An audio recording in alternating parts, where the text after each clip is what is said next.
ओम नमो भगवते वासुदेवाय नमः। हरे कृष्णा, राधे राधे। आप सभी का दिन शुभ और मंगलमय हो। कान्हा जी का आशीर्वाद सदा आप सभी पर बना रहे।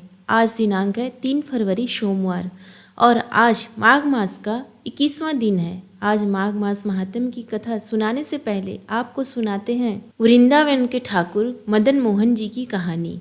कैसे भक्त की डांट से खुद नमक लेने गए भगवान। श्री वृंदावन में श्री सनातन गोस्वामी के सामने महावन में एक लीला स्फुरित हुई। उन्होंने देखा कि कुछ गोप बालक खेल रहे हैं और एक श्याम बालक श्री सनातन जी की ओर देखकर मुस्कुरा रहा है। वह उस बालक को गले लगाने के लिए दौड़ पड़े और जैसे ही उसके पास पहुंचे तो वो बालक गायब हो गया। वो भाव विभोर होने कर रोने लगे और मूर्छित होकर गिर पड़े। उन्हें एक सपना आया जिसमें उन्होंने उसी बालक श्री कृष्ण का रूप देखा। श्री कृष्ण ने उनसे कहा कि अगर आप मुझसे मिलना चाहते हो तो मैं मथुरा में श्री परशुराम चौबे जी के घर में रह रहा हूँ। आप वहाँ जाइए और वहाँ से मुझे अपने साथ ले जाइए। सनातन जी अगले दिन प्रातःकाल होते ही मधुकरी भिक्षा से प्राप्त हुआ भोजन के निमित्त से श्री परशुराम चौबे जी के घर पहुँचे। वहाँ उनको उस बालक का श्री ठाकुर मदन मोहन जी के रूप में दर्शन हुआ। वो एकटक मदन मोहन जी को देखते रहे और उनसे आसक्त हो गए। सनातन जी वैसे तो कई दिनों में एक बार मधुकरी के लिए जाते थे, लेकिन मदन मोहन जी के दर्शन के लोभ से अब वो प्रतिदिन मधुकरी के लिए उसी घर में जाने लगे। वो मदन मोहन जी के दर्शन करते और घंटों खड़े उनके सामने रोते रहते। एक दिन घर के वृद्धा माता ने देखा कि ठाकुर जी के नेत्र से नेत्र मिलाए सनातन जी घंटों से खड़े हैं और रो भी रहे हैं। उनकी ऐसी प्रेममयी दशा देखकर वो बोली, बाबा इनको देख रहे हो, इनको मत देखो, यह सर्वनाश कर देते हैं। मेरा बहुत बड़ा परिवार था, खूब संपत्ति थी, परंतु ये जब से हमारे घर में आए हैं इन्होंने सब नाश कर दिया है। मेरा परिवार मिट गया, मेरी सब संपत्ति चली गई, केवल मैं अकेली रह गई। ऐसा ही होता है। इसलिए पूज्यपाद श्री रूप गोस्वामी जी कहते हैं कि अगर अपने परिवार से मोह ममता हो तो श्री राधा गोविंद देव जी से आंख मत मिलाना। यदि आंख मिला भी लो तो आप किसी काम के नहीं रहेंगे। सनातन जी ने कहा, माता जी आप इस चीज का परिचय ना दे, मैं भी इस स्थिति को जानता हूँ। मेरी भी यही दशा हो गई है। जब से इनसे प्रीति की है तब से मेरा सर्वनाश हो गया। मेरे निकट जो भी था अब वर्तमान में कुछ नहीं रह गया है। यह इन्हीं की नज़र का चमत्कार है। यह विनोद है महापुरुषों का। समस्त मलिन माया जो हमें घेरे हुए है, जब ठाकुर जी की कृपा कटाक्ष होता है तो उससे विलग करके वो हमें अपनी लीला में प्रवेश दे देते हैं। वृद्धा ने पूछा, ये आपको पसंद आ गए क्या? सनातन जी बोले कि मैं तो पहले से ही इनके नेत्र में बिक चुका हूँ। उन वृद्धा ने कहा कि मैं तो वृद्ध हो चली हूँ और मैं सोच भी रही थी कि अब इनकी सेवा कौन करेगा, क्योंकि मेरे परिवार में तो कोई बच्चा ही नहीं है। इससे आप यह मत समझ लेना कि ठाकुर जी से प्रेम करेंगे तो आपका परिवार नष्ट हो जाएगा। ऐसा नहीं है। इसका आंतरिक रहस्य यह है कि जब से मदन मोहन जी पधारे तब से उन्होंने एक एक करके उनके पूरे परिवार को अपने धाम भेज दिया। ठाकुर मदन मोहन जी ने चौबे जी के पूरे परिवार को अपनी नित्य लीला में सम्मिलित कर लिया, जो बड़े बड़े योगियों के लिए भी दुर्लभ है।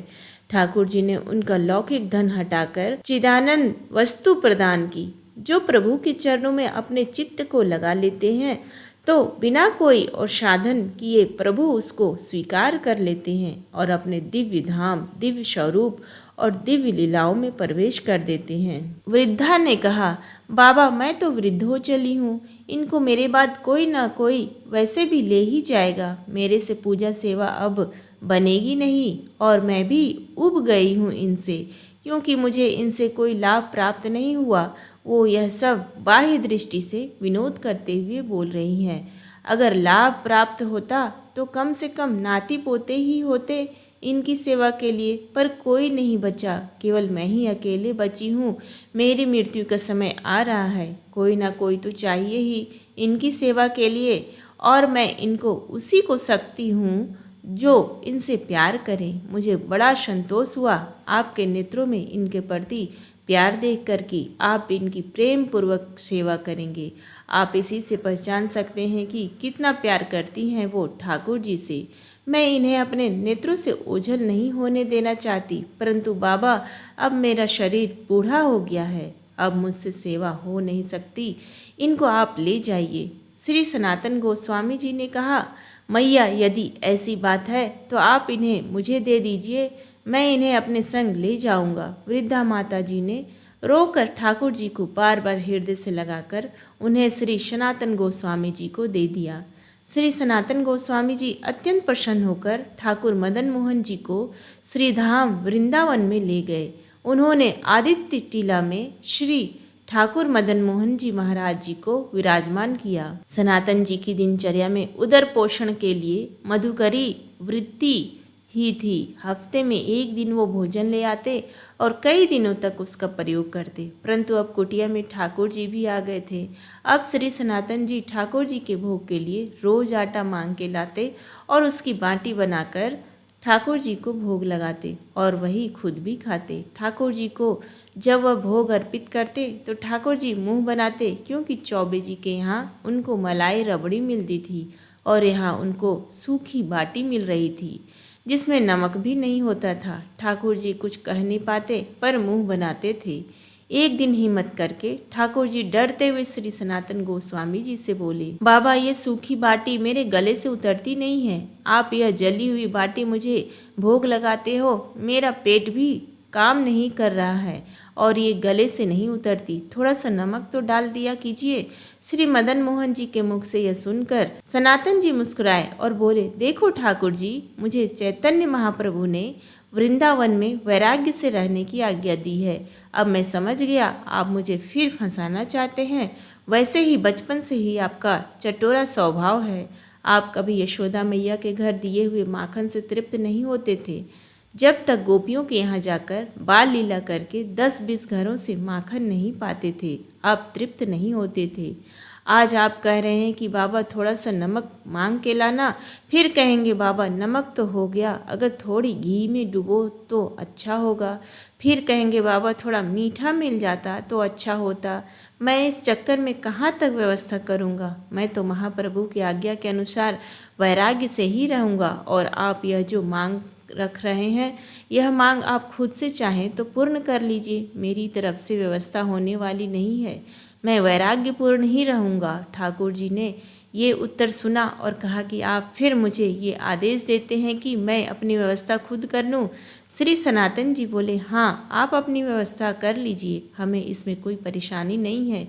ठाकुर जी प्रसन्न हो गए। उसी समय मुल्तान देशवासी रामदास कपूर जी एक विशाल नौका में विविध रत्न, सेंधा नमक और काबुल के मेवा इत्यादि भरकर यमुना के रास्ते आगरा जा रहे थे। आदित्य टीला के समीप यमुना जी थी। वहां पहुंचते ही नौका फंस गई और बहुत प्रयास करने पर भी नहीं निकली।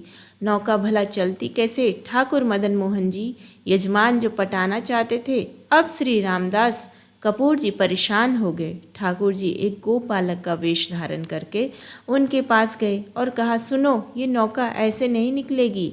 वो संत भगवान श्री सनातन गोस्वामी जी बैठे हैं उस वृक्ष के नीचे, वहाँ जाइए, दंडवत करिए और मन्नत मांगिए तो आपकी नौका निकल जाएगी। रामदास कपूर जी तत्काल श्री सनातन गोस्वामी जी के पास गए। वो प्रियतम के चिंतन में डूबे हुए थे। उन्होंने आकर साष्टांग प्रणाम किया और कहा कि मेरी रक्षा कीजिए, मैं एक व्यापारी हूँ, मेरी नाव फंस गई है। मैंने हर उपाय करके देखा लेकिन मेरी नाव नहीं निकली। आप कृपा कर दीजिए, मैं आपके पास एक ब्रजवासी बालक के कहने पर आया हूँ। सनातन गोस्वामी जी ने ध्यान किया तो पता चला ठाकुर मदन मोहन जी ने ही उन्हें भेजा था। वो समझ गए कि ठाकुर जी ये यजमान पटा लिया है। सनातन गोस्वामी जी ने कहा कि वो ऊपर ठाकुर जी का मंदिर है, वहाँ जाके मन्नत मांग लीजिए, आपका काम हो जाएगा। रामदास जी ठाकुर मदन मोहन जी के सामने गए और उनका सुंदर रूप देखते ही आसक्त हो गए। उन्होंने संकल्प लिया कि यदि नौका निकल जाए तो जितने रत्न, मेवा आदि हैं, सब बिकने से जो धन मिलेगा उससे ठाकुर मदन मोहन जी का मंदिर बनवा देंगे और उनके भोग की व्यवस्था कर देंगे। वो दर्शन करके आए और इस बार सहज में नाव निकल गई। कोई धक्का भी नहीं लगाना पड़ा। रामदास कपूर जी जब सामान की बिक्री करके आए और आज जो मदन मोहन जी का लाल पत्थर का मंदिर है उन्होंने उसका निर्माण करवाया और उनके भोग भी व्यवस्था कर दी। इस तरह ठाकुर जी ने स्वयं ही अपने मंदिर और भोग की व्यवस्था कर ली। श्री सनातन गोस्वामी जी का नित्य नियम था कि वो वृंदावन से पैदल चलकर जाते थे, गोवर्धन जी की परिक्रमा करते थे और पैदल ही वापस आते थे। ठाकुर जी ने जब देखा कि उनका शरीर बहुत वृद्ध हो गया है तो कहा कि अब आप दर्शन के लिए मत आया करिए, आपका शरीर वृद्ध हो गया है। श्री सनातन गोस्वामी जी ने कहा कि बिना परिक्रमा और बिना आपके दर्शन के रहा नहीं जाता।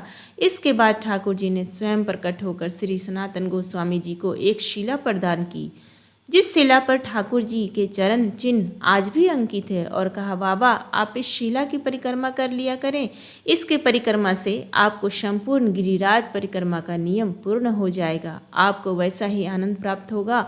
वो पावन शिला वर्तमान में श्री वृंदावन में श्री राधा दामोदर जी के मंदिर में विद्यमान है। श्री सनातन गोस्वामी जी प्रतिदिन आदित्य टीला से श्री गोपेश्वर महादेव जी के भी दर्शन करने जाते थे। महादेव जी ने जब देखा कि वो एकदम वृद्ध हो गए हैं तो उनसे कहा कि आप रोज यहाँ गोपेश्वर मत आया करिए।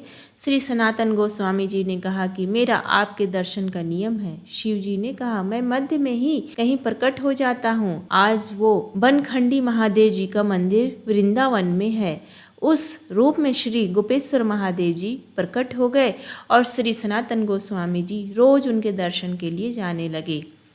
बंगाल में एक गरीब ब्राह्मण ने अपनी गरीबी से बहुत दुखित होकर धन प्राप्ति के लिए भगवान शंकर जी की आराधना की। भगवान शंकर जी प्रसन्न हुए और उन्होंने स्वप्न में आकर उन्हें आदेश दिया और कहा कि श्री वृंदावन धाम में श्री सनातन गोस्वामी जी नाम के एक महापुरुष निवास करते हैं, उनके पास पारसमणि है, वो आपको वह पारसमणि दे देंगे। वो ब्राह्मण आनंद में मगन होकर श्री वृंदावन धाम आए और श्री सनातन जी के यहाँ पहुँच गए।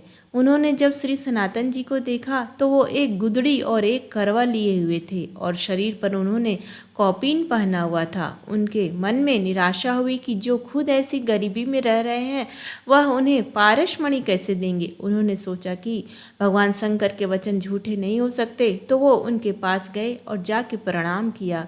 सनातन जी ने ब्राह्मण से पूछा कि वे किस हेतु से आए हैं। उन्होंने कहा कि मुझे भगवान शंकर ने भेजा है और कहा है कि आपके पास पारसमणि है और आप मुझे वो प्रदान करें। सनातन जी ने कहा मैंने कभी उसे छुआ तो नहीं, वो मेरे पास भी नहीं है। एक दिन यमुना स्नान करने जा रहा था तो पैर से टकरा गई थी, तो वहीं उसे रेती से ढक दिया था। ब्राह्मण ने कहा आप कृपया मुझे चलकर बता सकते हैं कि वो पारसमणि कहाँ है। श्री सनातन गोस्वामी ब्राह्मण को एक जगह ले गए और बोले इसी जगह पर पारसमणि है, आप रेती हटाइए तो दिख जाएगी। जैसे ही ब्राह्मण ने वहाँ से रेती हटाई तो थोड़ी देर में ही चमकती हुई पारसमणि उन्हें मिल गई। ब्राह्मण को लगा कि परीक्षा करके देखूं कि कोई चमकदार पत्थर है या सही में पारसमणि है। उन्होंने एक लोहे की कील में पारसमणि का स्पर्श किया तो वह तत्काल स्वर्ण हो गया। उनका मन बड़ा प्रसन्न हुआ कि भगवान शंकर जी का वरदान सही हुआ, परंतु उन्हें विचार आया कि यह कैसे संत है जिन्होंने इनकी इतनी कीमती वस्तु को खुद से इतना दूर रखा है। उन्होंने यह प्रश्न सीधे श्री सनातन जी से पूछा। श्री सनातन गोस्वामी जी ने कहा कि बहुत दुर्गुण है इस पारसमणि में, न जाने कितनी मलिनताएं छुपी हैं इसमें, क्योंकि जब धन बढ़ेगा तो अहंकार बढ़ेगा, दोष बढ़ेंगे, भगवत चिंतन छूटेगा, बहुत प्रकार के दोष हैं इसमें। इसका रजोगुण कहीं मुझ पर प्रभाव न डाल दे, किसी भी तरह से मेरे भजन में विक्षेप न डाले, इसलिए इसको दूर रखा है। और मेरे लिए यह किसी पत्थर से बढ़कर कुछ भी नहीं है, क्योंकि मेरे पास जो मणि है उस मणि के सामने यह मणि कुछ भी नहीं है। तत्काल वह ब्राह्मण बोले महाराज आपके पास कौन सी मणि है। श्री सनातन जी बोले इंद्रनील मणि श्याम मनोहर श्री लाल बिहारी श्याम सुंदर रूपी मणि हमारे पास है। उन्होंने तत्काल श्री सनातन गोस्वामी के चरणों में प्रणाम किया और कहा महाराज फिर आप ऐसी अपवित्र मणि हमें क्यों दे रहे हैं, आप मुझ पर कृपा करें और वही मणि मुझे दीजिए जो आपके पास है। श्री सनातन जी ने कहा कि इस मणि को यमुना जी में फेंकिए और यमुना स्नान करके आइए। आप अधिकारी हैं श्री कृष्ण प्रेम के, क्योंकि आपके ऊपर भगवान शिव की कृपा है।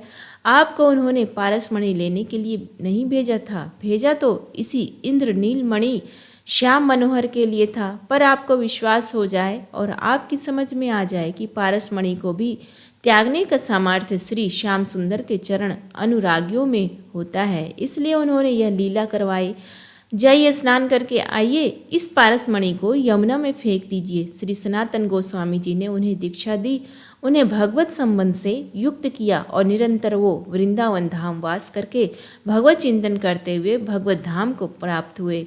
सप्त गोस्वामी ग्रंथ के आधार पर विक्रम संवत 1615 में आषाढ़ पूर्णिमा के दिन प्रातः काल श्री सनातन गोस्वामी पाद जी ने अपना शरीर त्याग कर नित्य निकुंज लीला में प्रवेश किया। तो ये थी आज की कथा। आपको ये कहानी कैसी लगी कमेंट बॉक्स में कृपया करके बताइए। अब सुनिए माघ मास महात्म्य का 21वां अध्याय। कुमारियों ने कहा, हे माता, आज किन्नरियों के साथ सरोवर पर स्नान करते और खेलते रहने के कारण हमें समय का ज्ञान नहीं रहा। वे अपनी माताओं का ध्यान अपनी ओर से हटाए रखने के लिए तरह तरह की बातें करने लगी, परंतु उनके हृदय तो उस ब्रह्मचारी युवक पर मोहित था और जो अदृश्य हो गया था उसकी टीस उन्हें बराबर थी। वे विरह की अग्नि से जलती पृथ्वी पर पड़ी छटपटाती रही, किसी से बातचीत ना की। वे समस्त ओर से ध्यान को हटाकर एकाग्र मन से ऋषि कुमार का ध्यान करने लगी। उनको रात काटना भारी हो गया। जैसे तैसे उस विरह की रात को काटकर जब प्रातः वे उठी तो जल्दी से घर के बाहर निकली और आपस में सलाह करके उसी सरोवर की ओर चली जहाँ उन्हें वह ब्रह्मचारी मिला था। वहाँ पहुंचकर उन्होंने उस सरोवर में स्नान किया और गौरी प्रतिमा बनाकर उसका पूजन किया। उसी समय वह ऋषि कुमार सदा की भांति स्नान एवं पूजा अर्चना के लिए उसी सरोवर पर आया। उसे आता देख उनके हृदय कमल खिल गए और वे बिना कुछ सोचे विचारे दौड़कर उस ब्रह्मचारी के पास जा पहुंची, इस आशय से कि वह कहीं भाग न जाए। उन सुंदरियों ने उसे चारों तरफ से घेर लिया और बोली, हे प्रियतम, कल तुम हमें छोड़कर भाग गए थे, मगर आज हम तुमको नहीं जाने देंगे। स्वयं चारों ओर से उन सुंदरियों द्वारा घिरते देखकर वह ऋषि कुमार चिंता में पड़ गया।